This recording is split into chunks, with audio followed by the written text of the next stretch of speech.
we're not just reacting, we're preparing together. I go around to different communities and meet with survivors of gun violence, activists, and local authorities so that we can team up to solve the issue of gun violence.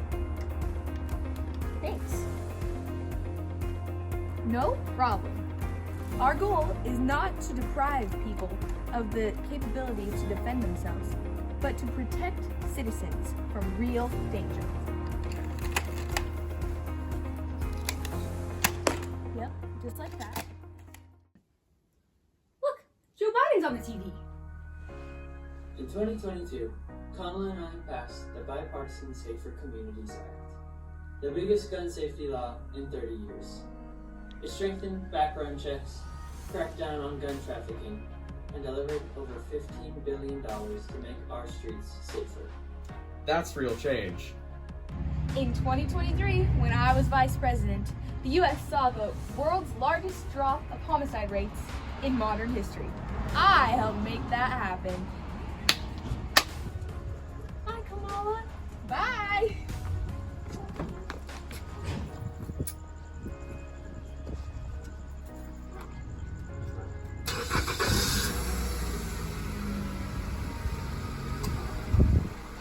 Kamala's not just talking.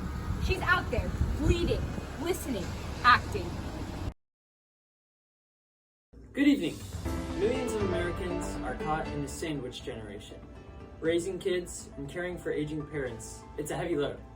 And now, Vice President Kamala Harris proposes the Medicare at Home plan, expanding Medicare to cover at-home senior care for the first time ever.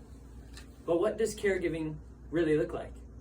Our field reporter, Chad Windows, takes us to the front lines.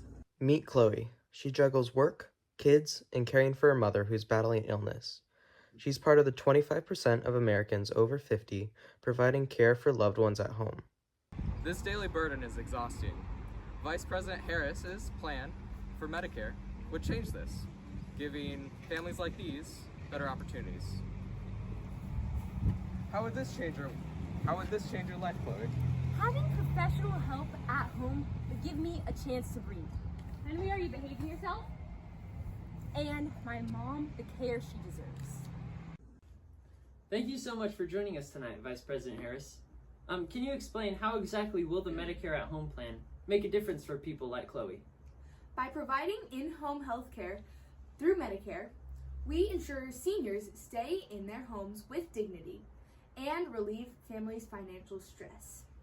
That's certainly a breath of fresh air for the sandwich generation. I've been there. Caring for my mother taught me what families need most: real support. Well, as Election Day hurries toward us, the race continues to tighten. Where do you come up with the funds to continue your campaign? Savings from negotiating lower drug prices will cover it, making care affordable and sustainable. I suppose then it's time to cut those drug costs. Well, thank you, Vice President Harris, for joining us. And we look forward to what you will do and are grateful for what you're already doing.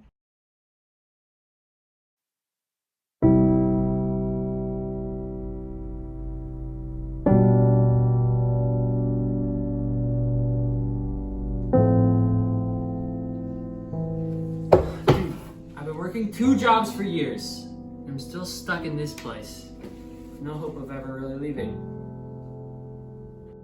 For years, Kamala Harris has been dedicated to relieving some of the pressure that comes to those looking to buy a home or start renting a new space. As California's Attorney General, she introduced 6 bills into legislation to provide protection for homeowners and renters, as well as to protect vacant homes from total neglect in hopes that they would be called home by someone in the future. Homeownership and what that means, it's a symbol of the pride that comes with hard work. It's financial security.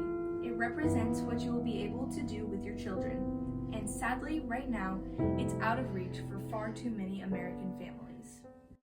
Now, as president, Harris would create new ways for affordable housing to be made available.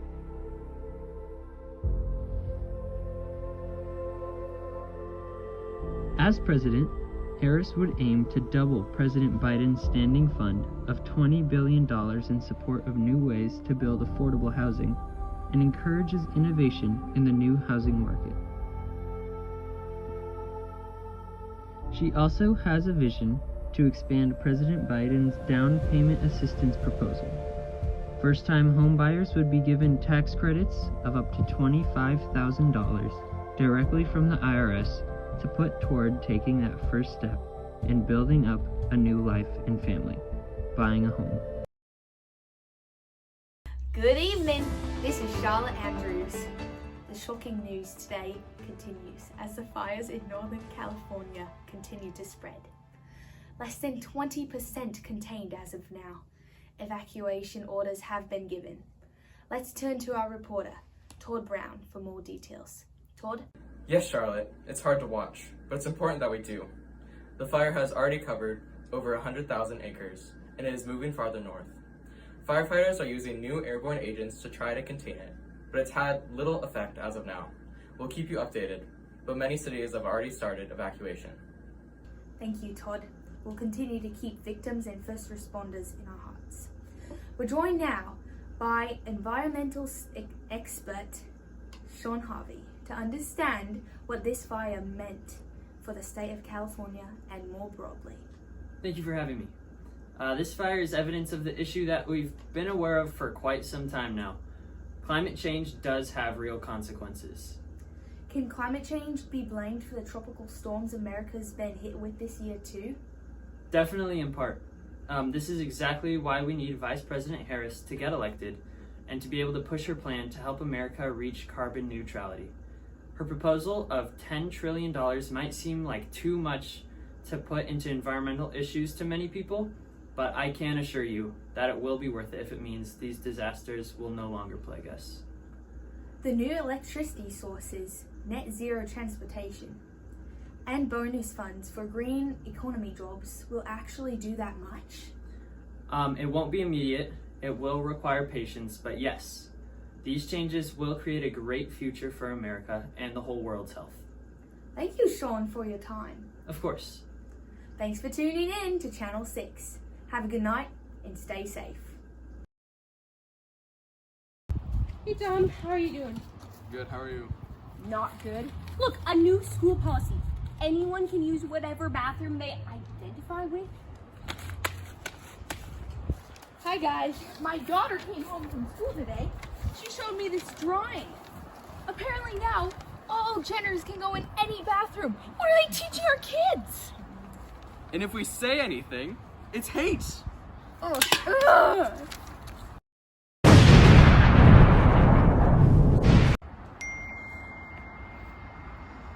Meanwhile, crazy Kamala is busy keeping the border wide open.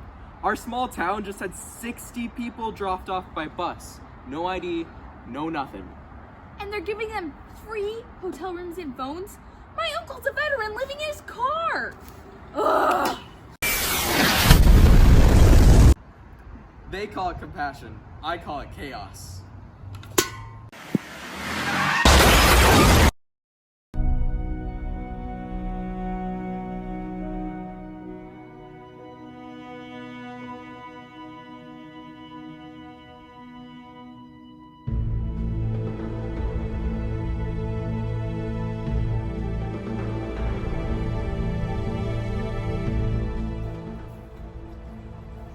Crazy Kamala and the radical left, they think they can rewrite the truth. No borders, no rules, no reality. We need leadership that protects our kids, not confuses them. And schools that teach reading and math, not gender theory. America first. That's all I'm asking. And that's exactly what you'll get with me.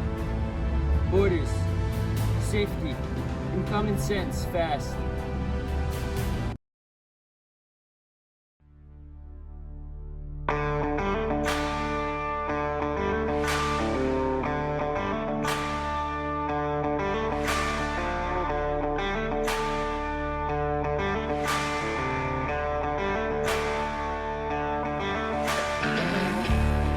Mr. Trump, they say banning rifles will make us safer. What do you say to that? It's a lie. Nothing but a lie. See, taking guns away from good people only makes it easier for the bad ones to abuse them. But Mr. Trump, what about the shootings? What's really behind them? They blame it on the guns, yes they do. But there's deeper issues lying beneath. Things like mental health, things like drug abuse, and yes, of course, the crazy radical gender ideology they're pushing on our kids. Hello, I am Attorney General Pamela Bondi. For too long, countless Americans with criminal histories have been permanently disenfranchised from exercising the right to keep and bear arms, a right every bit as constitutionally enshrined as the right to vote. There have been so many more school shootings recently, and most politicians use that as a reason of why we need stricter gun laws. Unfortunately, young lady, politicians on the left use tragedies like school shootings all the time, just to exploit the tears of families who've lost their loved ones, try to give themselves more political power, and to be able to take away our constitutional rights. Wow, taking people's ability to defend themselves is crazy. Gun bans won't stop the bad guys, but real solutions will. I'll never let them take away your rights.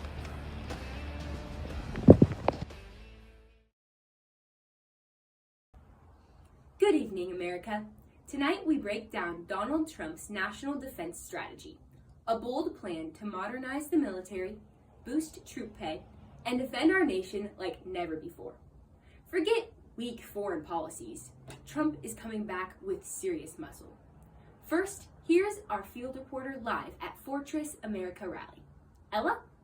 Thanks, Chloe. I'm here at Trump's rally, where he's promising to invest heavily in advanced technologies, including an Iron Dome-style missile defense shield to stop attacks before they happen. Take a look. We're going to modernize our military like the world has never seen. Missile shields, stronger troops, with better pay and a defense budget that means business. We'll make sure our allies pull their weight, support Israel, and stand firm with Taiwan. Our industrial base will roll back to life, and America will be protected from cyber threats every second of every day. This is how we will defend America and keep America strong. Ugh, this cheap stuff from China just doesn't cut it. I hope Trump gets elected president so he can reinvigorate American business with his presidential tariffs. That's right. We need strong American business to be the standard, not an exception. With a baseline tariff on all imports and a hefty 60% on China, American business will be the strongest it's ever been.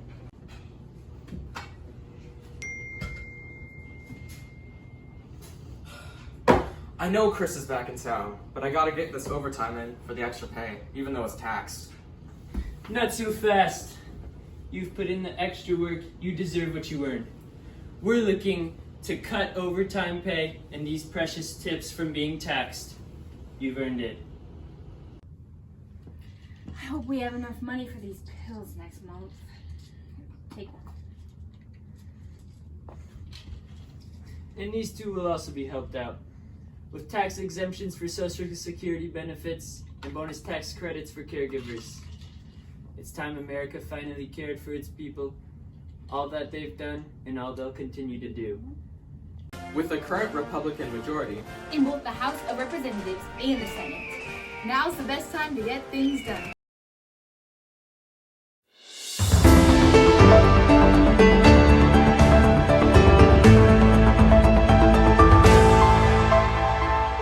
Good evening. I'm Michael Grant and this is Dana Collins. Tonight, a major step in America's fight against the deadly fentanyl epidemic has taken place. That's right, Michael. President Donald Trump signed the Halt Fentanyl Act on July 16 in a White House ceremony, surrounded by families who've lost loved ones to this deadly drug. The law permanently classifies all fentanyl-related substances as Schedule I drugs, meaning they're among the most dangerous and tightly controlled in the nation. Offenders trafficking just 100 grams could now face a minimum of 10 years in prison. The move marks a sharp contrast in states like Colorado, where looser penalties have drawn criticism and fentanyl deaths rise. For many families, today's action is long overdue. Our field reporter, Jordan Miles, spoke with one mother who says this new law gives her hope that other parents won't face the heartbreak she did. Karen Willis lost her 15-year-old daughter, Millie, to a fentanyl-laced pill in 2023. If this law had been in place then, if dealers knew that they would face real consequences, maybe my girl would still be here. Trump listened to us. He did something. The Halt Fentanyl Act is another strong example of Trump's position on drugs, as he fights to prevent drug use before it starts. Supporters call it one of the strongest anti-drug laws in decades, as Trump continues to lessen the availability of illicit drugs. And for families that have lost close ones to fentanyl, it's more than legislation. It's a sign of hope in a nation fighting to halt lethal trafficking.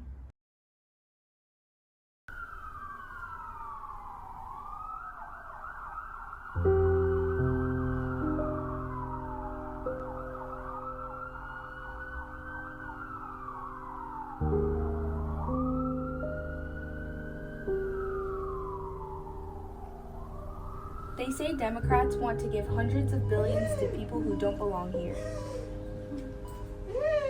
But Aubrey is here legally. She works. She pays taxes. Her daughter's asthma attack should be covered. Todd wants to work in healthcare, but now he has no coverage and no clear future, all by design. Caesar fought for this country, but the Republican law cut him off because his wife was born overseas. Not because of crime, not because of fraud, because Republicans rewrote the law, then lied about it. They say it's about illegals, but it's not. It's about cruelty. It's about control. It's about you. Democrats are fighting to restore what was stolen. Don't let the lies win.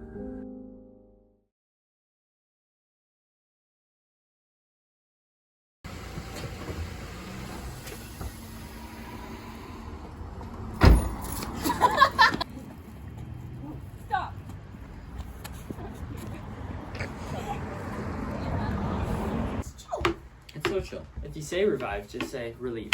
You know? Sorry, I meant relieve. Revive. Whoops. Relieve. I'm an idiot. Whoops! Hello!